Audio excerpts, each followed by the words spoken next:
Milionarul conducea spre serviciu când și-a văzut fosta soție cerșind pe stradă împreună cu copiii ei. Ceea ce a făcut apoi i-a șocat pe toți.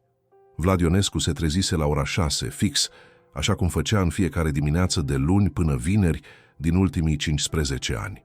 Alarma telefonului vibra discret pe noptiera de sticlă, lângă un ceas Patek Philippe, pe care îl purta doar în weekenduri, și o carte pe care nu o deschisese de luni de zile, Marile speranțe de Dickens, cumpărată dintr-un impuls nostalgic la librăria Cărturești de pe Calea Victoriei.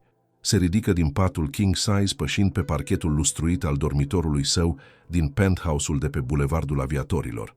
Geamurile imense ofereau o vedere spectaculoasă asupra orașului, care se trezea încet. Silueta Arcului de Triumf în zare, blocurile comuniste transformate în clădiri de birouri moderne și mai departe, în ceață, cupola Ateneului Român. Bucureștiul din octombrie era o tablou de nuanțe cenușii și ocru, cu copacii din parcul Herăstrău începând să-și piardă frunzele sub bătaia vântului de nord. Vlad intră în baia de marmură albă, deschise apa caldă și își privi chipul în oglinda largă. La 45 de ani, părul său începuse să cărunțească la tâmple, dar trăsăturile rămăseseră ferme, bărbătești. Ochii albaștri, moșteniți de la mama sa din Ardeal, păreau obosiți, nu de lipsa somnului, ci de ceva mai profund, mai greu de definit. Era o oboseală a sufletului, nu a trupului. Rutina dimineții era mecanic perfectă, duș de 15 minute, bărbierit cu un aparat Philips de ultimă generație, loțiune aftershave Aqua di Parma, gel de păr aplicat cu grijă. Apoi costumul, Hugo Boss gri închis, cămașă albă impecabilă, cravată bleumarin cu dungi discrete, pantofii Oxford lustruiți până la strălucire. În oglindă vedea ceea ce toată lumea vedea. Un om de succes, un lider al industriei tech din România, cineva care construise o companie de software cu peste 300 de angajați și contracte în toată Europa. Dar în spatele acelei imagini stătea o singurătate pe care nu o putea îmbrăca în costume italiene. Vlad coborî la bucătărie, o extensie ultramodernă cu aparatură miele și blat de granit negru. Espresorul Jura făcu cafeaua exact cum îi plăcea, tare, amară, fără zahăr. Își turnă laptele într-un pahar mare și mâncă în tăcere un sandwich cu brânză telemea și roșii, privind pe tabletă rapoartele financiare trimise de directoarea sa de operațiuni, Ioana Popescu. Totul era în ordine. Profiturile creșteau. Un nou contract cu o firmă germană urma să fie semnat azi. Vlad ar fi trebuit să fie fericit. Dar nu era. În apartament plutea o tăcere apăsătoare. Singurele sunete erau ronțăitul mecanicii de la frigider și vuietul îndepărtat al traficului de pe șoseaua Kiselev. Nu era nimeni acolo. Nu fusese nimeni de mult timp. Femeia de serviciu venea de 2 ori pe săptămână, lăsând totul imaculat și rece, ca într-un showroom. Vlad mânca singur, dormea singur, se trezea singur. Viața lui se desfășura pe o linie dreaptă, previzibilă, lipsită de surprize. Și totuși, în fiecare dimineață, când trecea pe lângă rama aceea goală de pe perete, unde cândva atârnase o fotografie de la nuntă, simțea o durere surdă, ca o rană veche, care refuza să se vindece complet. Elena. Numele ei îi apărea în minte ca un ecou nedorit. O împingea la periferia gândurilor, o îngropa sub straturi de muncă, contracte, cifre. Dar ea era mereu acolo, ca o umbră persistentă. Se îmbrăcă în paltonul de cașmir, luă servieta de piele și coborî la garajul subteran. BMW-ul seria 7 negru îl aștepta, lucios și impersonal. Porni motorul, ieși pe rampa de acces și se scufundă în traficul aglomerat al dimineții bucureștene. Bucureștiul în octombrie era o metropolă a contrastelor. Pe străzile centrale, clădirile Belle Époque se îmbinau straniu cu blocurile comuniste cenușii și cu noile turnuri de sticlă ale corporațiilor. Vlad conducea pe șoseaua Kiselev, trecând pe lângă Arcul de Triumf, unde un grup de turiști făceau fotografii în lumina palidă a dimineții. Aerul avea miros de frunze ude și gaz de eșapament. La colțul străzii, un vânzător de covrigi așeza produsele proaspete pe o masă improvizată, strigând: "Covrigi calzi, vin acum din cuptor!" Mirosul de aluat copt îi aminti lui Vlad de copilărie, când bunica lui îl ducea la piața Obor și îi cumpăra covrigi cu sare și susan, Dar acum nu mai avea timp pentru astfel de amintiri. Trebuia să ajungă la birou pentru reuniunea de la ora 9. Firma lui, Iontech Solutions, avea sediul într-o clădire modernă din zona Pipera, unde se concentrau majoritatea companiilor IT din capitală. Dar mai întâi trebuia să treacă prin centru pentru a ridica niște documente de la notariat. Conducea pe Calea Victoriei, strada elegantă a Bucureștiului, cu palatele sale vechi transformate în bănci și magazine de lux. Trecători cu umbrele sub braț se grăbeau spre metrou. O femeie în vârstă vândea flori de la un chioșc, buchete de crizanteme galbene și albe. Florile morților, gândi Vlad ironic. Semaforul de la intersecția cu strada Episcopiei deveni roșu. Vlad opri mașina, așteptând. Privirea lui rătăci spre trotuarul din stânga, acolo unde o statuie a lui Ion Luca Caragiale privea ironic trecătorii. Și atunci o văzu. Inima lui Vlad se opri pentru o fracțiune de secundă, apoi explodă într-un galop furios. Acolo, pe trotuar, lângă un chioșc de ziare vechi, stătea o femeie ghemuită pe un carton rupt. Purta o jachetă subțire, verde măslinie, mult prea largă pentru ea. Părul negru îi atârna dezordonat pe umeri. Mâinile ei, roșii de frig, țineau o bucată de carton pe care scria cu marker negru: "Ajutați-ne, vă rog, copiii au nevoie de mâncare." Lângă ea, 2 copii se ghemuiau sub o pătură murdară. Un băiețel de vreo 8 ani, cu părul șaten ciufulit, și o fetiță mai mică, cu obrazul lipit de umărul mamei. Amândoi aveau haine ponosite și adidași rupți. Priveau în gol, cu acea resemnare specifică copiilor care au văzut prea multă suferință prea devreme. Dar nu copiii îl șocară pe Vlad, ci femeia. Când ea ridică privirea, întâmplător sau nu, ochii lor se întâlniră. Elena. Numele ei îi explodă în minte ca un strigăt. Elena Vasile. Acum Elena Dumitrescu, după ce se recăsătorise, fosta lui soție, femeia pe care o iubise cu pasiune nebună în tinereț, femeia care îi ceruse divorțul acum 12 ani, spunându-i că nu mai putea trăi cu un fantomă care doar lucra și nu simțea nimic. Acum era acolo, în fața lui, redusă la cerșit pe stradă. Vlad simți cum i se uscase gura. Mâinile îi tremurau pe volan. Voia să coboare, să fugă spre ea, să o întrebe ce s-a întâmplat, cum a ajuns aici. Dar mașinile din spate claxonară nervos. Semaforul devenise verde. Se uită în oglinda retrovizoare. Un șofer nervos îi făcu semn să avanseze. Vlad mișcă mașina înainte, mecanic, dar mintea lui rămăsese blocată în acea imagine. Elena, cu haine murdare, cu copiii flămânzi lângă ea, cerșind pe Calea Victoriei. Fără să gândească, făcu o manevră bruscă și intră pe o stradă laterală. Parcă într-o zonă interzisă, nu-i păsa. Opri motorul, își scoase centura de siguranță și rămase nemișcat câteva secunde, respirând adânc. Ce naiba s-a întâmplat cu ea? Mâinile îi tremurau. Se uită în oglindă, avea fața palidă, ochii măriți. Vlad Ionescu, omul care negociase contracte de milioane de euro, fără să-i tremure vocea. Acum era paralizat de o emoție pe care nu o mai simțise de ani. Teamă pură, durere brută și ceva mai profund. Vinovăție. Coborâ din mașină, închise ușa cu o trântitură și se întoarse pe jos spre intersecție. Inima îi bătea atât de tare încât simțea pulsul în tâmple. Aerul rece de octombrie îi tăia plămânii. Își îndesă mâinile în buzunare și încercă să adopte o expresie neutră, dar în interior era haos. Ajunse la colț. O văzu din nou. Elena stătea în aceeași poziție, privind în gol. Fetița dormea acum cu capul pe genunchii ei. Băiețelul, un copil cu față palidă și ochi mari, căprui, mânca dintr-o bucată de pâine uscată, sfâșiind-o cu dinții mici. Vlad se apropie încet.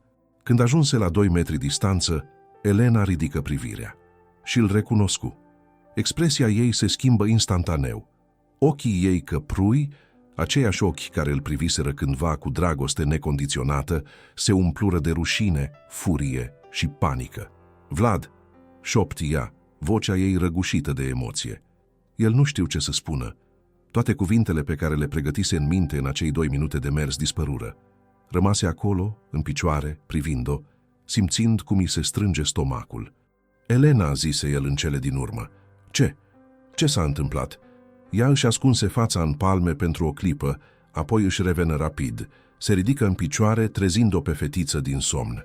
Băiețelul îi aruncă lui Vlad o privire suspicioasă. Nu e treaba ta," spuse Elena repede, vocea ei tremurând. Nu vreau să vorbesc cu tine." Vlad făcu un pas înainte, dar ea dădu înapoi, ca și cum s-ar fi temut de el. Gestul acela îl durse mai mult decât orice cuvânt. Elena, te rog, vreau doar să te ajut." Ajutor?" Răcni ea, vocea ridicându-se brusc. Câțiva trecători se uitară curios spre ei. Acum vrei să mă ajuți? Acum după ce m-ai lăsat să cad atât de jos?" Nu, mulțumesc." Vlad, simți cum i se taie răsuflarea. Cuvintele ei erau ca niște cuțite. Nu înțeleg. Eu nu știam că... Începu el, dar ea îl întrerupse. Fireiește că nu știai, pentru că nu te-a interesat niciodată, pentru că tu ai fost mereu prea ocupat cu afacerile tale, cu banii tăi, cu viața ta perfectă. Lacrimi îi alunecară pe obraj, dar le șterse furios cu dosul mâinii. Pleacă, Vlad. Du-te și uită că m-ai văzut. Copiii se uitau la ea speriați. Băiețelul îi trase de mânecă. Mamă, cine e domnul ăsta?" întrebă el cu voce subțire. Elena se aplecă și îl strânse în brațe, trăgându-l aproape. Nimeni, iubitul mamei, e nimeni important. Cuvintele acelea îl spulberară pe Vlad. Nimeni. Asta era acum pentru ea. Un necunoscut. Un străin. Vlad scoase portofelul din buzunar. Elena a văzut gestul și ochii ei deveniră și mai furioși. Dacă scoți bani, jur că plec chiar acum," spuse ea printre dinți. Nu vreau să te jignesc," zise Vlad disperat. Dar, lasă-mă măcar să vă duc undeva, la un restaurant. Copiii au nevoie de o masă caldă." Elena se uită la copiii ei. Băiețelul tremura de frig, ținând mâna surorii sale. Fetiță își frecă ochii cu pumnii, plângând în surdină. Pentru o clipă, rezistența Elenei păru să cedeze. Dar apoi își îndreptă spatele și scutură din cap. Nu avem nevoie de tine." Elena. Am zis nu," strigă ea, vocea ei spartă de durere. Nu vreau mila ta. Nu vreau să fiu un proiect de caritate pentru conștiința ta. Du-te, Vlad. Du-te înapoi la viața ta și lasă-ne în pace." Vlad rămase nemișcat, zdrobit. Oamenii treceau pe lângă ei, grăbiți, indiferenți. Nimeni nu se oprea. Nimeni nu vedea drama care se desfășura acolo, pe calea Victoriei, în mijlocul dimineții bucureștene. În cele din urmă, Vlad dădu din cap și făcu un pas înapoi. Îmi pare rău, Elena," șopti el, pentru tot." Apoi se întoarse și plecă, cu pași greoi, simțind privirea ei în spate. Când ajunse la colț, se uită înapoi o singură dată. Elena stătea din nou ghemuită, cu copiii în brațe, privind în gol. Vlad urcă în mașină, puse mâinile pe volan și rămase nemișcat, respirând greu. În piept, inima îi bătea dezordonat. Simțea cum îl cuprinde o durere pe care nu o mai simțise de mult timp. Durerea regretului, a eșecului, a unei ființe umane care cândva îi aparținuse și acum era pierdută într-un abis pe care el nu îl putuse preveni. Telefonul îi vibră. Era Ioana, directoarea de operațiuni. Vlad, unde ești? Reuniunea începe în 10 minute. Germanii așteaptă. Vlad privi mesajul, apoi închise telefonul. Pentru prima dată în 15 ani de carieră, Vlad Ionescu nu mai gândea la afaceri. Restul zilei trecuse într-o ceață. Vlad ajunsese la birou cu o jumătate de oră întârziere, cerându-și scuze colegilor și partenerilor germani. Reuniunea fusese un succes, contractul fusese semnat, toată lumea era mulțumită. Dar Vlad nu simțise nimic. Stătuse la masa de conferință, zâmbise profesional, strânsese mâini, dar mintea lui fusese miles departe, pe calea Victoriei, cu Elena și copiii ei. Când ajunse seara acasă, ignora complet cina. Se așeză pe canapea cu un pahar de whisky Jameson în mână și privi pe geamul panoramic luminioarele orașului. Undeva acolo, în noaptea rece de octombrie, Elena și copiii ei dormeau poate pe stradă. Sau într-un adăpost improvizat. Sau, nu voia să gândească mai mult, cum ajunsese ea acolo. Când divorțaseră, acum 12 ani, Elena plecase furioasă, dar nu fusese săracă. Luase apartamentul din Titan pe care îl cumpăraseră împreună și o sumă rezonabilă ca despăgubire. Lucra ca profesoară de franceză la un liceu bun. Nu era bogată, dar nici în pericol. Sau așa credea el. Vlad luă telefonul și sună pe singura persoană care putea avea răspunsuri. Mircea Ștefănescu, un prieten comun din facultate, care rămăsese în contact cu Elena după divorț. Mircea răspunse după 3 apeluri. Vlad? E târziu, ce se întâmplă? Mircea, trebuie să te întreb ceva. Despre Elena. O pauză lungă. De ce? Întrebă Mircea precaut. Am văzut-o azi, pe stradă, cu 2 copii, cerșind. Mircea oftă lung. Doamne, așadar ai aflat. Aflat ce, Mircea? Ce dracu s-a întâmplat cu ea? Mircea păru să cântărească cuvintele. E o poveste lungă, Vlad, și nu știu dacă e treaba mea să ți-o spun. Ea nu a vrut niciodată să știi. Mircea, te rog, trebuie să știu. Un alt oftat. Bine, dar nu de la mine ai auzit. După ce ați divorțat, Elena s-a recăsătorit. Îl cheamă, sau îl chema, Adrian Dumitrescu, un tip pe care l-a cunoscut la școală. Părea ok la început. S-au căsătorit repede, prea repede dacă mă întreb pe mine. Au avut 2 copii, Andrei și Daria. Dar Adrian, el nu era ceea ce părea. Bea. Era violent. O bătea pe Elena, Vlad. O chinuia psihic. Ea nu spunea nimănui, dar noi știam. Vlad, simți cum mi se face rău. De ce? De ce nu a cerut ajutor? Pentru că era rușinată. Pentru că se simțea vinovată. Pentru că... Vlad, tu n-ai fost acolo. Tu ai dispărut complet din viața ei după divorț. Ea nu avea pe cine să se bazeze. Cuvintele acelea îl loviră ca un pumn în stomac. Continuă, șopti Vlad. În urmă cu 2 ani, Adrian a plecat. Dispărut fără urmă. A lăsat-o cu datorii uriașe. Bancile au executat-o silit. A pierdut apartamentul. Școala a concediat-o. Spun că a avut absențe nejustificate, dar eu cred că a fost vorba de discriminare. Femei singură, cu 2 copii, cu datorii. Știi cum e. După aia a încercat să se descurce, dar n-a reușit. A fost evacuată dintr-o garsonieră în Rahova acum 6 luni. De atunci, nu știu exact unde doarme. Am încercat să o ajut, dar ea refuza. Mândrie, rușine sau amândouă. Vlad rămase tăcut, simțindu-se ca și cum i-ar fi subt tot aerul din piept. Mircea, de ce nu mi-ai spus? Pentru că ea nu a vrut. Mi-a făcut să promit că nu îți spun. A zis că tu ești ultima persoană de la care ar accepta ajutor. Vlad închise ochii. Mulțumesc, Mircea. Închise telefonul și rămase în întuneric, cu paharul de whisky în mână, simțind cum îi se scurge între degete ceva pe care nu-l putea opri. Timp pierdut, șanse ratate, o viață distrusă în care el fusese complice prin absență. În zilele următoare, Vlad nu mai fu el însuși. La birou era absent, distrat. Ioana observă imediat. Vlad, e totul în regulă? Îl întrebă ea într-o după-amiază, în biroul lui panoramic. Da, minți el privind pe fereastră. Doar obosit. Dar nu era oboseală. Era obsesie. Vlad începuse să o caute pe Elena. În fiecare dimineață trecea cu mașina pe calea Victoriei, sperând să o vadă din nou. Dar ea nu mai era acolo. Dispăruse. Se mutase, probabil de teamă să nu-l mai întâlnească. Vlad angaja discret un investigator privat, Radu Petrescu, un fost polițist recomandat de un avocat prieten. Îi ceru să o găsească pe Elena, dar să fie extrem de discret. În 3 zile, Radu reveni cu un raport detaliat. Elena dormea într-un adăpost improvizat sub podul Grant, lângă gara de nord. Un loc murdar, periculos, plin de oameni fără adăpost, dependenți de droguri și alcoolici. Copiii mergeau la o școală socială din zonă, dar absentau des. Elena încerca să muncească cu ziua, curățenie, spălat vase, dar nu reușea să strângă destui bani pentru o chirie. Citind raportul, Vlad simți cum îi se răstoarnă stomacul.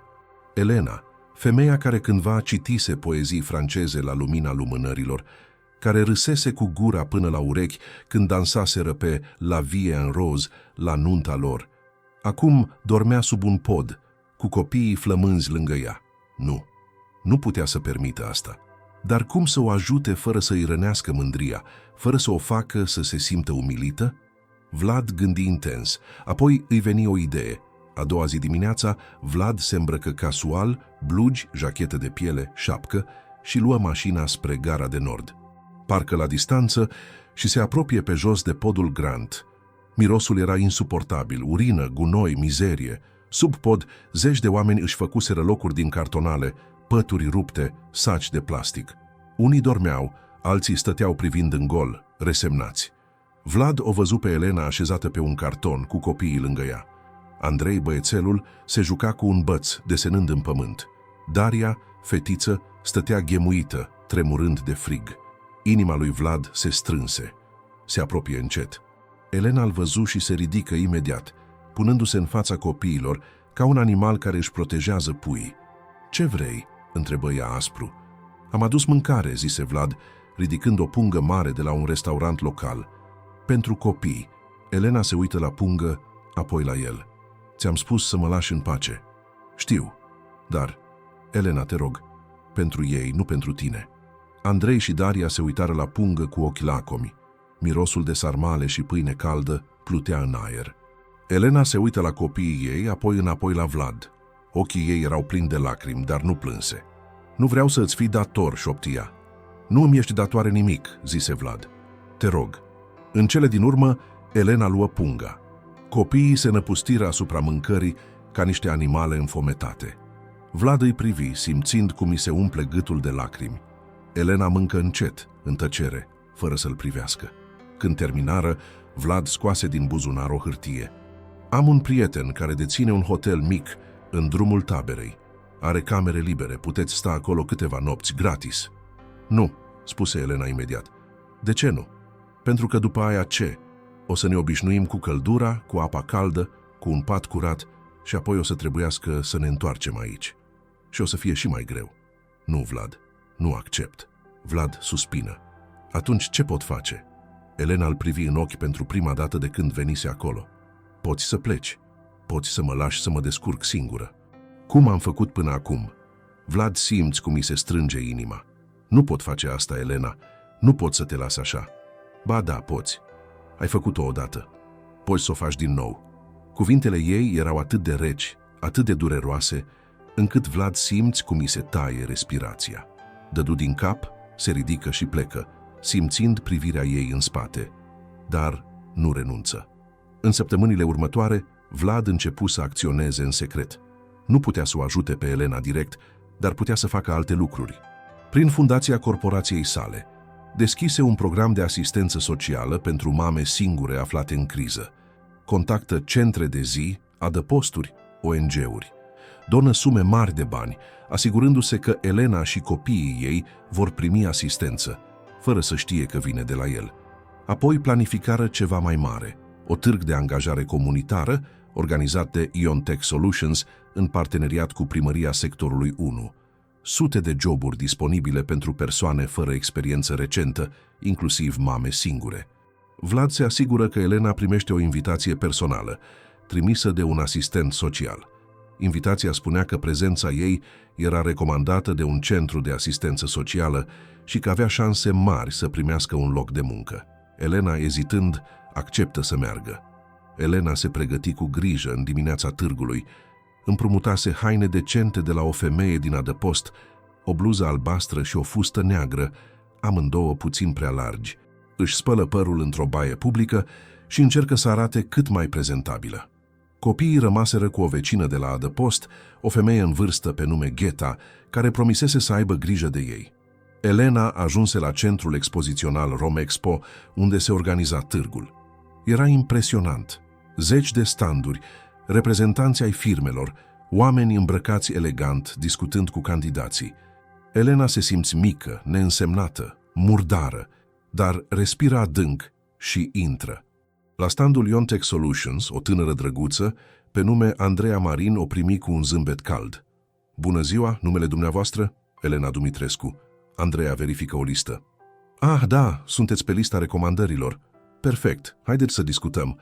Avem o poziție administrativă disponibilă, salariu decent, program flexibil, beneficii pentru familii." Elena nu își putea crede urechile. Interviul decurse bine, Andreea fu prietenoasă, încurajatoare. La sfârșit, Elena primi o ofertă de angajare pe loc. Când ieși din clădire, Elena plânse. Pentru prima dată în luni de zile simți speranță. Nu știa că Vlad privea totul de la distanță, din mașina sa cu inima bătând puternic. Poate acum o să își revină, gândi el. Dar povestea era departe de sfârșit. Primele săptămâni la Iontech Solutions au fost pentru Elena ca un vis din care se temea să se trezească. Biroul era modern, luminat, cu ferestre largi care dădeau spre parcul Herăstrău. Avea un birou propriu, un computer nou. Colegii erau prietenoși. Salariul, 3.000 de lei pe lună, era mai mult decât primise vreodată ca profesoară. Dar mai presus de toate avea demnitate. În prima zi, când își așezase lucrurile pe birou, un pix, un caiet nou, fotografia cu Andrei și Daria, simțise cum lacrimile îi vin în ochi. Andreea Marin, managerul ei direct, îi pusese mâna pe umăr. Bine ai venit în echipă, Elena. O să te descurci minunat. Elena reușise să închirieze o garsonieră mică în Colentina, într-un bloc vechi, dar curat. 2 camere, baie cu apă caldă, bucătărie funcțională. Copiii aveau unde să doarmă, unde să facă teme. Andrei și Daria începuseră să meargă la școala din cartier, școala generală, numărul 187. Profesorii erau înțelegători. Copiii începuseră să prindă din urmă materia pierdută. Pentru prima dată în 2 ani, Elena respira. Dar în spatele aparențelor ceva o rodea. Suspiciunea. Totul fusese prea ușor, prea perfect. Invitația la târgul de angajare, interviul care decursese fără probleme, oferta imediat, salariul generos și mai ales numele companiei, Iontech Solutions, Ion ca Ionescu. Elena nu era naivă. Știa că Vlad Ionescu era un magnat al tehnologiei în București. Știa că firma lui era printre cele mai mari din domeniu, dar nu își permitea să gândească prea mult la asta. Își spunea că era doar o coincidență, că existau sute de companii IT în oraș, că nu totul se învârte în jurul lui Vlad. Dar suspiciunea rămânea, ca un gând persistent care nu o lăsa în pace. Într-o după-amiază de noiembrie, Elena ieși mai devreme de la birou pentru a-i ridica pe copiii de la școală. Mersese pe jos, bucurându-se de aerul rece și de mirosul de castane coapte de la un vânzător ambulant. Când ajunse la școală, îi găsi pe Andrei și Daria în curtea interioară jucându-se cu alți copii. Inima îi se umpluse de căldură. Andrei râdea, un sunet pe care nu l-auzise de luni întregi. Daria fugea după o minge, cu obrajii roșii de efort, dar apoi văzu ceva care o făcu să se oprească brusc. Un bărbat stătea lângă poarta școlii, vorbind cu un cadru didactic. Purta o jachetă de piele neagră, blugi și avea părul ușor cărunțit la tâmple. Când se întoarse, Elena îl recunoscu imediat. Vlad. Inima ei începu să bată neregulat. Ce căuta el acolo? Vlad o văzu și expresia lui se schimbă. Surprindere, apoi ceva ce părea teamă. Se apropie de ea cu pași ezitanți. Elena. Eu. Ce faci aici? Întrebă ea rece, simțind cum îi se strânge stomacul. Am venit să donez câteva calculatoare școlii, zise el repede. Firma mea are un program de responsabilitate socială. Dăm echipamente electronice școlilor defavorizate. Elena îl privi lung, căutând minciuna în ochii lui. Dar Vlad părea sincer, sau poate era doar un mincinos bun. Bine, zise ea în cele din urmă, dar asta nu explică de ce ești exact la școala copiilor mei. Vlad deschise gura, apoi o închise. Nu avea un răspuns bun. Elena simți cum furia începe să fiarbă în pieptul ei. Mă urmărești? Nu, Elena, jur că nu. Eu. Doar vreau să mă asigur că sunteți bine. Nu e treaba ta. Șuieră ea, conștientă că oamenii începeau să se uite la ei. Nu suntem treaba ta, Vlad. Nu mai suntem de mult timp. Vlad păru zdrobit. Dădu un pas înapoi, ridicând mâinile într-un gest de pace. Ai dreptate. Îmi pare rău. N-ar fi trebuit să vin. Elena îl privi cum pleacă, simțindu-se brusc epuizată, dar un gând îi explodă în minte ca o scanteie electrică. Jobul, apartamentul, totul. Era opera lui. Elena nu mai putu dormi toată noaptea. Mintea ei lucra febril, conectând punctele. A doua zi dimineață nu se duse la birou. În schimb, luă un taxi, un lux pe care acum și-l putea permite, și se îndreptă direct spre sediul Iontech Solutions din Pipera. Clădirea era impresionantă, sticlă și oțel, modernă, cu logo-ul companiei strălucind în soarele de noiembrie. Elena intră în holul elegant, cu pereții acoperiți de panouri interactive și plante exotice în ghivece uriașe. Recepționista, o fată tânără cu părul blond, o privi surprinsă. Doamnă Dumitrescu, nu știam că aveți programare cu... Nu am. Vreau să vorbesc cu Vlad Ionescu. Acum, Recepționista clip nedumerită. Domnul Ionescu este în ședință. Nu pot să. Spune-i că Elena este aici. O să înțeleagă. După 5 minute de telefoane în șoaptă și priviri nervose, Elena a fost escortată până la etajul al 8-lea, unde se aflau birourile executive. Intră într-un spațiu vast, cu mobilier minimalist și o vedere spectaculoasă asupra orașului. Vlad stătea la biroul său masiv, închizând un laptop când o văzu. Elena. Începu el, dar ea îl întrerupse imediat. Spune-mi adevărul. Jobul ăsta. E de la tine, nu? Vlad se ridică în picioare. Fața lui deveni palidă. Elena, te rog, ascultă-mă. Răspunde-mi, strigă ea, vocea ei spartă de furie și durere. E de la tine? Vlad o privi în ochi și, pentru prima dată, nu minți. Da. Elena simți cum pământul se clatină sub ea. Se sprijini de marginea biroului, respirând greu. De ce? Șopti ea. De ce ai făcut asta? Pentru că voiam să te ajut. Pentru că nu puteam să te las să mă ajuți, explodă ea. Asta înseamnă ajutor pentru tine? Să manipulezi totul din umbră? Să mă faci să cred că am reușit singură? Vlad se apropie de ea, dar Elena dădu înapoi ca arsă. Tu nu ai dreptul să decizi pentru mine. Nu ai dreptul să-mi controlezi viața. Credeai că nu o să aflu? Credeai că o să fiu veșnic recunoscătoare și prostănacă? Nu-i așa, Elena. Nu am făcut-o ca să te controlez. Am făcut-o pentru că... Pentru că ce? Pentru că te simțeai vinovat? Pentru că voiai să-ți cumperi conștiința cu un job și un apartament?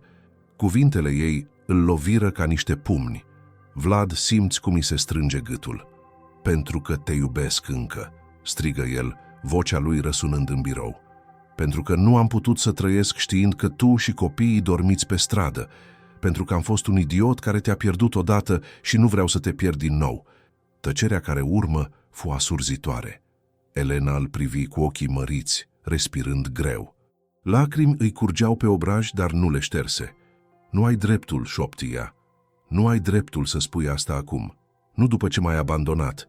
Nu după ce m-ai lăsat să mă prăbușesc singură. Știu, zise Vlad, vocea lui tremurând. Știu că n-am fost acolo. Știu că am fost un soț îngrozitor. Știu că te-am pierdut din vina mea. Dar, Elena, te rog, lasă-mă să îndrept lucrurile. Măcar un pic. Elena scutură din cap, plângând. Nu poți îndrept ce s-a rupt, Vlad. Nu funcționează așa. Apoi se întoarse și ieși din birou, lăsându-l singur, cu inima zdrobită și conștiința în flăcări. Elena demisionă în aceeași zi. Trimise un e-mail laconic către Andreea Marin. Îmi dau demisia din motive personale. Vă mulțumesc pentru oportunitate. Nu acceptă să vină la birou să semneze hârtii. Trimise totul prin curier. Vlad încercă să o contacteze. Telefoane, mesaje, e-mailuri. Elena le ignora pe toate. Își schimbă chiar numărul de telefon. Dar problema era că, fără job, nu își putea permite apartamentul. În 2 săptămâni fu nevoită să se mute din nou, într-o cameră închiriată într-un apartament comunitar din Ferentari, unde împărțea baia și bucătăria cu alte 3 familii. Era îngrozitor, dar era tot ce își permitea. Copiii o întrebau de ce s-au mutat. Elena le spunea că e temporar, că o să găsească un job nou curând. Dar nu găsea. Fără referințe recente, fără experiență actualizată, nimeni nu o angaja. Vlad află unde stătea, prin același investigator privat, dar nu îndrăzni să se apropie. Știa că dacă apărea acolo, Elena l-ar alunga din nou. Dar avea un plan, unul mai subtil. Într-o sâmbătă după amiază, Vlad se duse la Parcul Tineretului. Știa că Elena îi ducea pe Andrei și Daria acolo în weekenduri să se joace. Îi găsi lângă un loc de joacă, unde Andrei se legăna singur, privind în gol, iar Daria ședea pe o bancă, desenând ceva în nisip cu un băț. Vlad se apropie cu precauție. Andrei îl văzu primul și îl recunoscu imediat.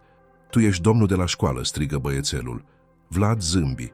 Da, mă cheamă Vlad. Tu ești Andrei, nu? Băiatul dădu din cap, curios. Daria veni și ea, ascunzându-se după fratele ei.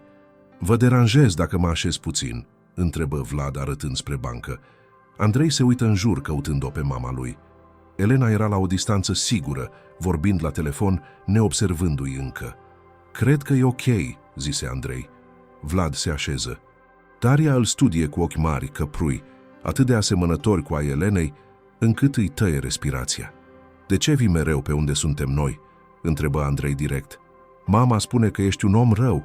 Vlad simți un nod în gât. "Nu sunt rău. Sau, încerc să nu fiu. Mama ta și cu mine. Ne cunoaștem de mult timp. Am fost prieteni. Și acum nu mai sunteți?" "Nu. Am făcut niște greșeli. Greșeli mari." Andrei păru să proceseze asta. "Mama plânge des," spuse el brusc. "Noaptea, când crede că nu aud. Și din cauza ta?" Întrebarea era atât de directă, atât de sinceră, încât Vlad simți cum îi se umple ochii de lacrimi. "Probabil," șopti el. "Îmi pare rău." "Atunci de ce nu o ajuți?" întrebă Daria, vorbind pentru prima dată. Vocea ei era subțire, ca un clopoțel. "Dacă îți pare rău, de ce nu faci ceva?" "Încerc, dar ea nu mă lasă." "Atunci încearcă mai tare," zise Andrei serios. "Asta îi spune mama mereu mie când vreau să renunț la ceva." Vlad zâmbi prin lacrimi. În acel moment Elena se întoarse și îi văzu. Fața ei deveni palidă, apoi roșie de furie. Veni către ei cu pași rapizi. "Vlad, ce dracu faci cu copiii mei?" Vlad se ridică imediat. "Elena, nu, doar vorbim. Nu vreau să te apropii de ei. M-ai înțeles?" Andrei și Daria se speriară. Daria a început să plângă. Elena îi luă de mâini și îi trase după ea. "Dacă te mai văd în preajma lor, chem poliția," strigă ea peste umăr. Vlad rămase în parc, singur, simțindu-se mai gol ca niciodată. 2 săptămâni mai târziu, într-o noapte rece de decembrie, Daria se îmbolnăvi. Tuse, febră mare, dificultăți de respirație. Elena o duse de urgență la Spitalul de Copii Grigore Alexandrescu, unde medicii diagnosticară pneumonie severă. Fetiță fu internată imediat. Elena stătu lângă patul ei toată noaptea, ținând-o de mână, privind cum respiră greu prin masca de oxigen. Andrei dormea pe o scaune în coridor, învelit într-o pătură subțire. La ora 3 dimineața, un medic ieși din salon. "Doamna Dumitrescu, starea fetei este stabilă, dar trebuie să rămână internată cel puțin o săptămână. Avem nevoie de consimțământul dumneavoastră pentru niște investigații suplimentare, radiografii, analize de sânge. Din păcate, o parte din ele nu sunt acoperite de asigurarea de stat. Costă aproximativ 2000 de lei. Elena simți cum îi se taie respirația. Eu nu am atâția bani acum." Medicul o privi cu compasiune. "Înțeleg. Putem să discutăm cu asistența socială a spitalului, dar va dura câteva zile." "Câteva zile? Fata mea are nevoie de ajutor acum." "Știu, doamnă. Îmi pare rău." Elena se prăbuși pe scaun, cu fața în palme, plângând. Era la capătul puterilor. Nu mai putea. Nu mai rezista. Andrei veni lângă ea și o îmbrățișă. "Mamă, nu plânge, o să fie bine." Dar Elena știa că nu putea rezolva problema singură. Pentru prima dată în viața ei, era complet neputincioasă. La ora 7 dimineața, Andrei luă telefonul mamei sale. Un model vechi, spart, și găsi un număr salvat sub numele Vlad. Fără să îi spună mamei sale, băiatul apelă. Vlad răspunse după primul sunet. Fusese treaz toată noaptea, lucrând la un proiect. "Alo? Domn Vlad? Sunt Andrei." Vlad se ridică brusc în picioare. "Andrei? Ce s-a întâmplat? Ești bine?" "Eu da, dar Daria e la spital. E bolnavă. Și mama plânge pentru că nu are bani pentru doctori. Te rog, ajută-ne." Vocea băiatului tremura. "Vlad, simți cum inima îi se oprește. La ce spital sunteți?" "Grigore Alexandrescu, pavilionul 5. "Vin imediat. Spune mamei tale că vin." "Nu. Dacă îi spun, o să se supere pe mine. Vino tu, te rog." Vlad nu mai așteptă. Luă cheil, haina și fugi spre mașină. În acea dimineață, Vlad avea programată cea mai importantă negociere din cariera lui. Un contract de 10 milioane de euro cu un consorțiu olandez care ar fi transformat Iontech Solutions într-una dintre cele mai mari companii tech din Europa de Est. Întâlnirea era programată la ora 9 la biroul lui. Partenerii olandezi veniseră special din Amsterdam. Ioana, directoarea de operațiuni, îl sunase de 5 ori. "Vlad, unde ești? Olandezii așteaptă. Trebuie să fii aici." Dar Vlad conducea cu viteză maximă prin București, ignorând semaforele roșii, claxoanele, totul. Ajunse la spital în 20 de minute. Găsi pavilionul 5, urcă scările și îi văzu pe Andrei și Elena în coridor. Elena dormea pe scaun, epuizată, cu capul rezemat de perete. Andrei stătea lângă ea privind-o îngrijorat. Când băiatul îl văzu pe Vlad, se ridică și veni spre el. "Ai venit?" șopti el, ochii plini de lacrimi. "Am crezut că nu vii." Vlad se aplecă și îl îmbrățișă. "Întotdeauna o să vin când ai nevoie de mine." Elena se trezi brusc, auzind vocile. Când îl văzu pe Vlad, ochii ei se măriră. "Tu? Ce? Ce faci aici?" "Andrei m-a sunat. Mi-a spus pentru Daria." Elena se uită la fiul ei, apoi înapoi la Vlad. "Nu am nevoie de tine, plec acasă, Andrei." "Elena, te rog," zise Vlad urgent. "Lasă-mă să plătesc pentru tratament, pentru analize, pentru orice are nevoie Daria. Te implor." "Am spus nu." "Atunci ce o să faci?" Strigă Vlad, vocea lui răsunând în coridor. Oamenii se uitară spre ei. "O să lași copilul tău să sufere din mândrie? Din cauza mea?" Elena îl privi, cu lacrimi în ochi. "Urăsc că ai dreptate," șopti ea. Vlad intră la secretariatul medical și achită toate costurile. Investigații, medicamente, consulturi private, în total 4.000 de euro. Semna fără să clipească. Când ieși, Elena stătea în coridor, plângând în tăcere. Vlad se apropie și se așeză lângă ea. "Mulțumesc," șopti ea. "Nu trebuie." Telefonul lui Vlad sună din nou, era Ioana. "Vlad, olandezii au plecat, au anulat contractul. 10 milioane de euro pierduți. Unde naibă ești?" Vlad privi ecranul, apoi închise telefonul. Elena îl auzi. "Era important?" "Nu," zise Vlad sincer. "Nu ca asta." În zilele următoare, Vlad nu se mai duse la birou. Rămase la spital, aducând mâncare pentru Elena și Andrei, jucându-se cu băiatul în parc, în pauzele de vizită, dormind pe scaune în coridor. Angajații lui erau în șoc. Ioana venise personal să-l confrunte. "Vlad, ce se întâmplă cu tine? Ai pierdut un contract uriaș, investitorii sunt furioși, Consiliul vrea să te demită." Vlad o privise calm. "Atunci să mă demită, dar nu plec de aici." Ioana clipise, nedumerită. Tu ești Vlad Ionescu, omul care a construit această companie cu mâinile goale. Ce s-a întâmplat cu tine?" Vlad zâmbise trist. "Am înțeles în sfârșit ce e cu adevărat important. După 7 zile, Daria fu externată. Era palidă, slabă, dar vie. Medicii spuseseră că se va recupera complet. Când Elena o luă în brațe, plângând de bucurie, Vlad stătu la distanță privind scena. Inima lui era plină și goală în același timp. Elena se apropie de el. "Vlad, vreau să vorbim. Te rog." Se așezară pe o bancă în parcul spitalului, în timp ce copiii se jucau în nisip. "Îmi pare rău," începu Elena, "pentru tot ce ți-am spus, pentru cum te-am tratat. Tu ai fost aici, când nimeni altcineva nu era, inclusiv eu." "Nu trebuie să îți pară rău," zise Vlad. "Ai avut dreptate. Am fost absent, am fost egoist, am pierdut tot ce conta din cauza că am fost orb. Dar acum nu mai ești," șopti ea. "Te-ai schimbat, Vlad, cu adevărat." Vlad o privi în ochi. "Nu vreau să repar trecutul, Elena. Vreau doar să construiesc ceva nou. Cu tine, cu copiii, dacă îmi dai o șansă." Elena plânse, dar zâmbea. "O să vedem, pas cu pas." În săptămânile următoare, Vlad luă o decizie care șocă întreaga comunitate de afaceri din București. Convocă o conferință de presă și anunță că donează 5 milioane de euro pentru crearea Centrului Luminița, un adăpost modern pentru mame singure aflate în criză, cu servicii medicale, consiliere psihologică, program de recalificare profesională, grădiniță pentru copii. Centrul fusese numit după Luminița Vasile, mama Elenei, decedată cu ani în urmă, care crescuse singură 3 copii după ce rămăsese văduvă. Când Elena auzi știrea la televizor, plânse până nu mai putu respira. Vlad o sunase înainte să facă anunțul public, să îi ceară permisiunea. "De ce?" îl întrebase ea. "De ce faci asta?"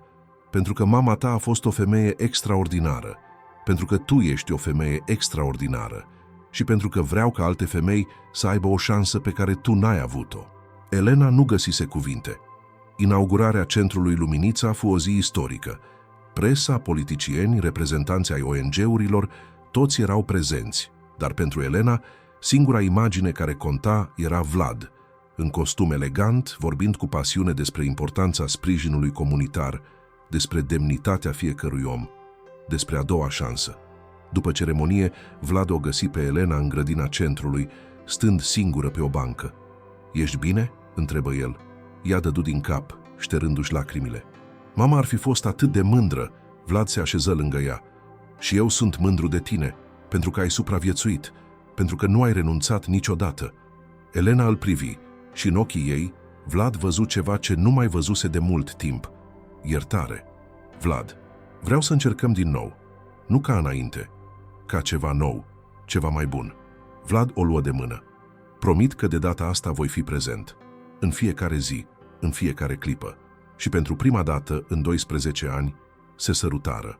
În depărtare, Andrei și Daria se jucau râzând. Viitorul era nesigur, dar pentru prima dată era un viitor împreună. Săptămânile care urmară sărutul din grădina centrului Luminița nu fură nici pe departe atât de simple precum Elena sperase. În filmele romantice, după ce protagoniștii se împacă, ecranul devine negru și apare textul "și-au trăit fericiți până la adânci bătrâneți." Dar viața reală nu funcționează așa. Elena se trezi în fiecare dimineață cu un nod în stomac.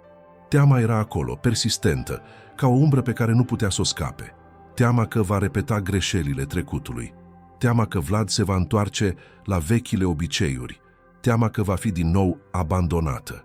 Într-o seară de ianuarie, când Vlad venise în vizită la garsoniera din Colentina, aducând pizza pentru copii și vin pentru ei doi, Elena explodase fără niciun motiv aparent. "Nu pot face asta," strigă ea brusc, ridicându-se de la masă. Vlad, care tocmai deschidea sticla de vin, se opri și o privi uimit. "Ce s-a întâmplat? Am făcut ceva greșit?" "Nu, nu ai făcut nimic greșit. Și exact asta mă sperie." Elena își ascunse fața în palme. "Tu ești prea perfect acum, Vlad. Vii când spui că vii. Aduci mâncare, joci cu copiii, zâmbești, ești atent, dar eu nu pot să nu aștept să dispară totul. Nu pot să nu aștept să te trezești într-o dimineață și să realizezi că ți-ai pierdut vremea cu o fostă cerșetoare, cu 2 copii care nici măcar nu sunt ai tăi." Cuvintele ei atârnară în aer ca niște cuțite. Andrei și Daria, care stăteau la masă, se uitară speriați la mama lor. Vlad puse încet sticla jos și veni spre ea. Îi luă mâinile în ale lui, mâini care tremurau violent. "Elena, privește-mă." Ea ridică ochii spre el, plin de lacrimi. "Eu nu sunt omul care am fost acum 12 ani, zise Vlad cu voce fermă. "Am greșit. Am pierdut tot ce conta. Am trăit 10 ani într-o închisoare pe care mi-am construit-o singur, din bani și succes și singurătate. Dar acum știu ce vreau. Te vreau pe tine. Îi vreau pe Andrei și pe Daria. Vreau să construiesc ceva adevărat, nu o iluzie." "Dar ce dacă nu reușim?" șopti Elena. "Ce dacă te vei plictisi? Ce dacă vei regreta?" "Atunci vom rezolva asta împreună," răspunse Vlad. "Nu fugând, nu ascunzându-ne, ci vorbind, luptându-ne, dar împreună." Elena plânse, dar în cele din urmă dădu din cap. Vlad o îmbrățișă strâns, simțind cum ea tremură în brațele lui. Andrei veni și el, îmbrățișându-i pe amândoi. Daria se alătură, formând un cerc strâns de brațe și căldură. "Eu te iubesc, domnule Vlad," șopti Daria cu vocea ei subțire. "Vlad, simți cum mi se umple ochii de lacrimi. Și eu te iubesc, îngerașul meu." La sfârșitul lui ianuarie, Elena primi un telefon care îi îngheță sângele în vene. "Elena, sunt eu, Adrian Dumitrescu, al doilea ei soț, tatăl biologic al lui Andrei și Daria, bărbatul care o bătuse, care o umilise, care dispăruse fără urmă, lăsând-o cu datorii și disperare." Elena rămase mută câteva secunde, inima bătându-i puternic. Ce vrei?" reuși să articuleze. "Am aflat că stai bine acum. Am auzit de jobul tău de apartament. Vreau să-mi văd copiii." "Copiii?" strigă Elena, furia explodând în piept. "Ai dispărut de 2 ani. I-ai lăsat să înfometeze pe stradă și acum vrei să-i vezi?" "Sunt tatăl lor, Elena. Am drepturi." "Nu ai niciun drept. Pleacă din viața noastră." "O să vin săptămâna viitoare. Dacă nu mă lași să-i văd, voi merge la judecătorie." "Am avocat." Și închise. Elena se prăbuși pe canapea, tremurând. Copiii erau la școală. Era singură în apartament. Simțea cum panica o copleșește, ca o undă neagră care o înghite. Sună imediat la Vlad. "Vlad." El a sunat. "Adrian." Vlad era în mașină, conducând spre un client. Opri imediat pe dreapta. Ce a vrut? Să-i vadă pe copii. Spune că are avocat. Spune că o să meargă la tribunal. Vlad, simți cum furia îi inundă venele. Nu o să se apropie de voi, îți promit. Vlad, tu nu înțelegi. El e tatăl lor legal, are drepturi. Ce dacă? Ascultă-mă, Elena. Nu o să îi lase nimeni să vă facă rău din nou. Am cel mai bun avocat din București. O să ne ocupăm de asta, împreună. Elena respiră adânc, încercând să se calmeze. Nu vreau ca ei să-l vadă, nu după tot ce ne-a făcut. Nu o vor vedea, îți promit.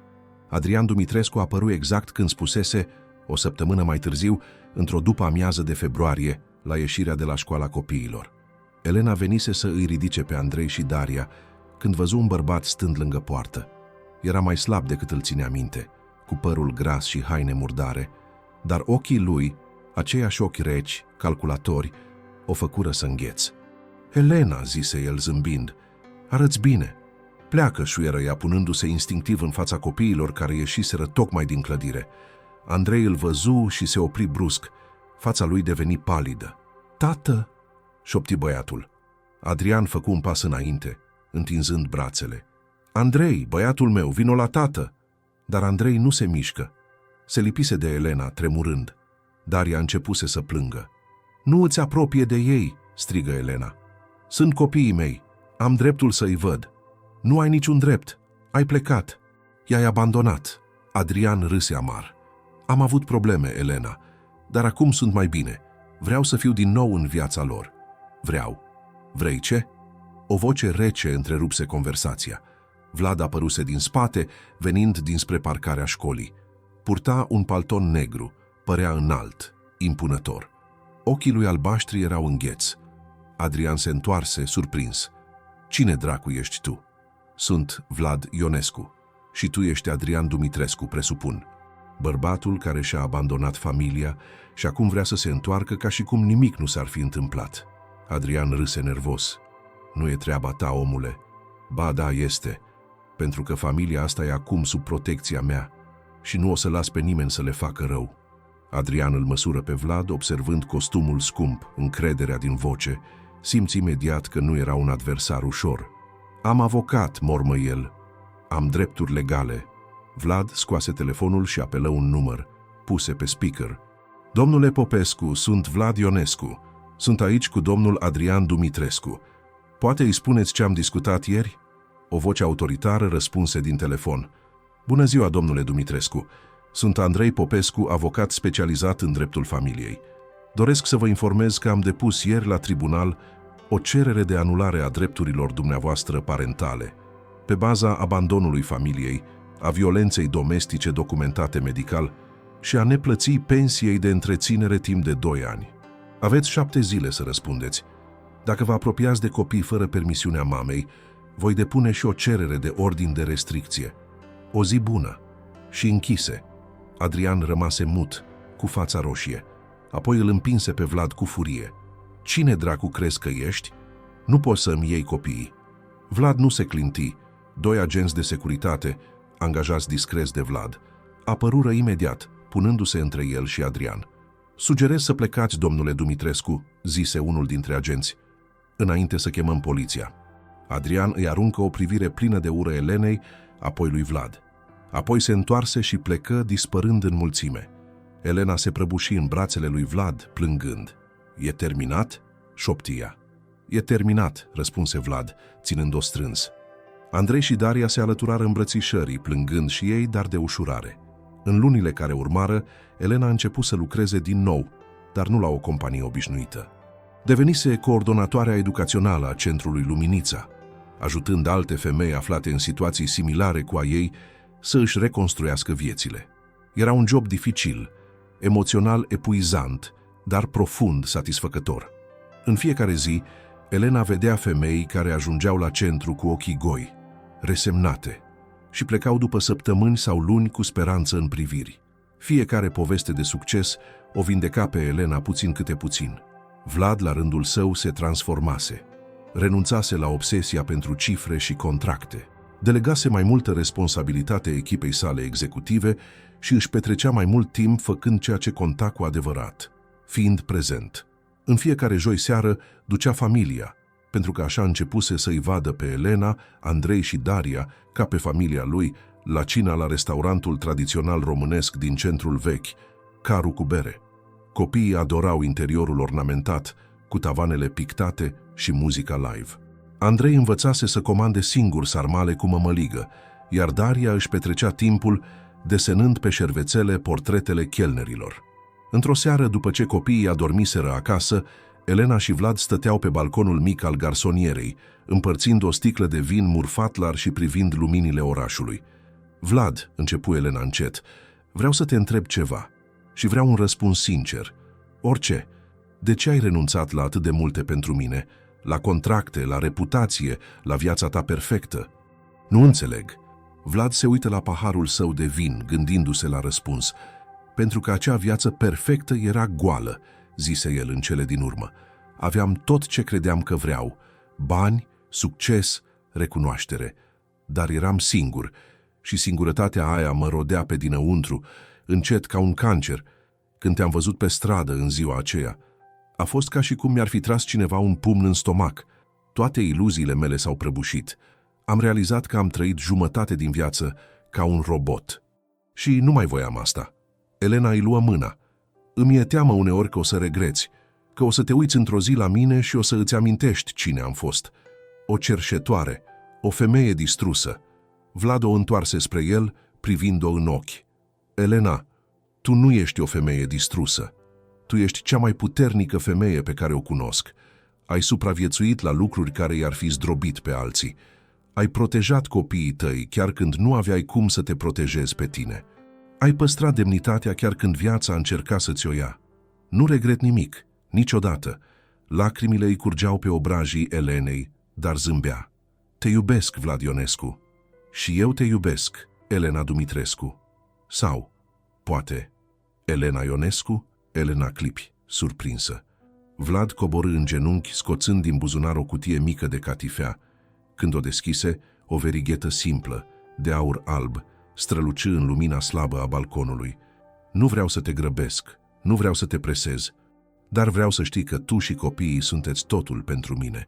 Și când vei fi pregătită, peste o lună, un an, 10 ani, vreau să fii soția mea, din nou. Dar de data asta, cu adevărat. Elena plângea atât de tare încât nu putea vorbi, dădu doar din cap, violent, și se aruncă în brațele lui. Da, șopti ea. Da. Andrei împlinea 9 ani pe 15 martie, o zi în care primăvara bucureșteană își făcea simțită prezența prin crengile cu muguri ale copacilor din parcurile orașului. Elena și Vlad plănuiseră o petrecere mare. Prima petrecere de ziua de naștere adevărată pe care Andrei o avea de când se născuse. Centrul Luminița își deschisese spațiul mare de evenimente pentru sărbătoare. Zeci de copii din comunitate fuseseră invitați împreună cu familiile lor. Erau decorațiuni colorate peste tot, baloane verzi și albastre, pancarte cu "La mulți ani, Andrei", o masă uriașă plină cu plăcinte, covrigi, pateuri, sucuri și un tort imens în formă de minge de fotbal. Andrei fusese în extaz toată ziua. Primise cadouri, o bicicletă nouă de la Vlad, o minge de fotbal profesională, o consolă de jocuri, haine. Dar cel mai mult îl bucura faptul că toți prietenii lui erau acolo, că mama lui zâmbea, că Vlad era lângă el ca un tată adevărat. La un moment dat, Elena ceruse atenția tuturor. Stătea pe o scenă improvizată, cu microfonul în mână, emoționată. Vlad stătea în primele rânduri, ținându-o de mână pe Daria, care mânca în gheță.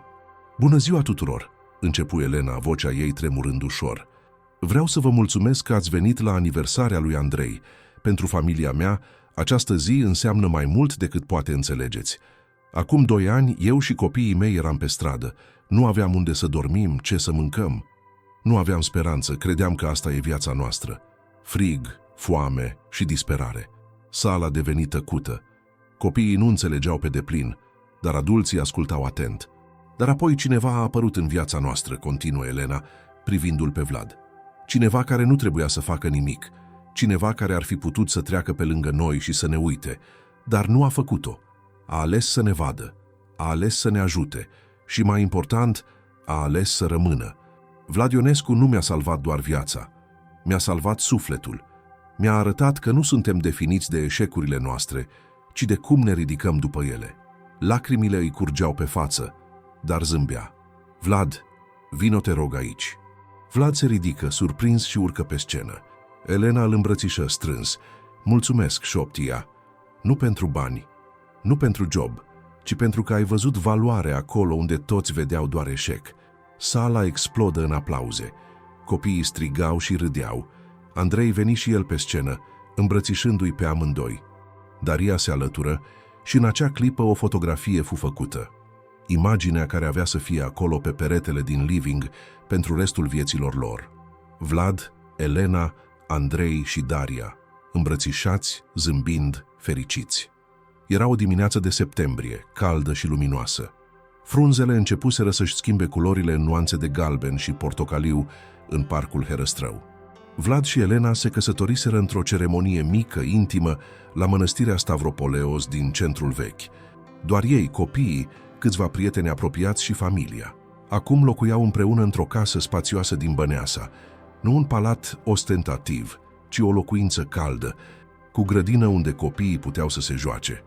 Andrei își pusese deja poze cu jucătorii preferați de fotbal pe pereții dormitorului său. Daria își decorase camera cu desene și păpuși. Elena continua să lucreze la centrul Luminița, acum ca director executiv. Sub conducerea ei, centrul ajutase peste 200 de familii să își reconstruiască viețile. Povești ca ei se repetau, femei care veneau distruse și plecau întregi, copii care intrau speriați și ieșeau zâmbind. Vlad își transformase complet abordarea față de afaceri. Iontech Solutions lansase un program de responsabilitate socială fără precedent, angajând persoane cu dizabilități, mame singure, tineri din orfelinate. Profiturile scăzuseră ușor, dar loialitatea angajaților și reputația companiei crescuseră exponențial. Vlad învățase că succesul nu se măsoară doar în euro, ci în vieți schimbate. Într-o duminică dimineață, familia se pregătea să plece la Brașov pentru un weekend prelungit. Andrei și Daria erau deja în mașină, certându-se prietenos despre ce muzică să asculte pe drum. Elena și Vlad stăteau pe treptele casei îmbrățișați privind copiii. "Crezi că o să fie bine?" întrebă Elena. "Crezi că o să reușim?" Vlad o sărută pe frunte. "Nu știu ce ne așteaptă, Elena, viața e imprevizibilă, dar știu că, orice ar veni, o vom înfrunta împreună și asta e suficient." Elena zâmbi, simțind căldura razelor de soare pe față. "Da," șopti ea, "e suficient." 3 ani mai târziu, Elena stătea pe o bancă în grădină, privind cum Andrei, acum un adolescent de 12 ani, înalt și plin de energie, îl învăța pe un băiat mai mic să lovească mingea de fotbal corect. Daria, la 9 ani, citea o carte sub un copac, complet absorbit în poveste. Vlad se așeză lângă Elena, întinzându-i o ceașcă de ceai. "La ce te gândești?" întrebă el. "La cât de departe am ajuns?" răspunse ea. "Uneori mă gândesc la femeia care era pe calea victoriei, cerșind cu copiii flămânzi. Și nu pot să cred că am fost eu." Vlad îi luă mâna. "Tu ai fost întotdeauna cea care ești acum. Doar nu aveai circumstanțele potrivite să strălucești." Elena îl privi, ochii plini de recunoștință. "Știi ce mi-a spus o femeie ieri la centru? Mi-a spus: 'Doamna Elena, dumneavoastră sunteți dovada că viața nu se termină când cazi. Se termină doar dacă refuzi să te ridici.' Mi-a amintit de mine, de noi." Vlad zâmbi. "Are dreptate." În acel moment, Andrei alergă spre ei, transpirat și fericit. "Tată, mamă, am marcat 3 goluri. Ați văzut?" Vlad râse și îl îmbrățișă. "Te-am văzut, campionule. Ești fantastic." Daria veni și ea, ținând cartea. "Mamă, poți să-mi citești și tu? Vocea ta e mai frumoasă." Elena o luă în brațe, sărutând-o pe creștet. "Bineînțeles, iubita mea." Familia se adună împreună pe bancă, citind, râzând, trăind. Soarele apunea încet peste București, pictând cerul în nuanțe de portocaliu și violet. În depărtare, clopotele unei biserici sunară, marcând sfârșitul zilei. Și în acea clipă perfectă, simplă, Elena realiză ceva profund. Fericirea nu e absența problemelor. E prezența iubirii, a speranței și a oamenilor care aleg să rămână lângă tine, chiar când e greu. Vlad o privi ca și cum ar fi citit gândurile ei. "Te iubesc, Elena." "Și eu te iubesc, Vlad. pentru totdeauna. La intrarea în centrul Luminița, pe un perete de cărămidă restaurat atârna o placă de bronz. Pe ea erau gravate cuvinte simple, dar puternice.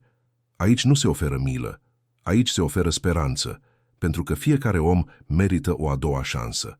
Pentru că nimeni nu e definit de căderea sa, ci de curajul de a se ridica. Sub text o fotografie mare. Elena, Andrei și Daria, îmbrățișați, zâmbind, imaginea făcută în ziua aceea de pe calea victoriei, când totul părea pierdut, dar când de fapt totul abia începea. Și sub fotografie o dedicație, în amintirea tuturor celor care au căzut, dar s-au ridicat, și a celor care au ales să rămână și să îi ajute.